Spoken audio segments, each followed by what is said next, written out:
বিএনপির ভারপ্রাপ্ত চেয়ারম্যান তারেক রহমানের ১৯তম কারাবন্দী দিবস আজ।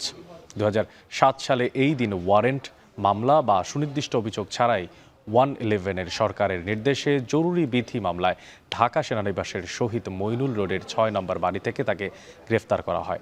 অভিযোগ আছে রাজনৈতিক উদ্দেশ্য থেকেই তার বিরুদ্ধে ১২টি মামলা দায়ের করা হয়। ৫৫৪ দিন কেন্দ্রীয় কারাগারে বন্দী থাকার পর ২০০৮ সালের ৩ সেপ্টেম্বর জামিনে মুক্তি পান তারেক রহমান। এরপর তাকে উন্নত চিকিৎসার জন্য লন্ডনে নিয়ে যাওয়া হয়। বর্তমানে তিনি সেখানেই অবস্থান করছেন। বিএনপির দাবি, সেনা সমর্থিত তত্ত্বাবধায়ক সরকারের ২ বছর ও আওয়ামী সরকারের ১৬ বছরে রাষ্ট্রীয় বিভিন্ন সংস্থা দেশে বিদেশে অনুসন্ধান করেও তারেক রহমানের বিরুদ্ধে দুর্নীতি ও অবৈধ সম্পদ অর্জনের কোনো অভিযোগ প্রমাণ করতে পারেনি।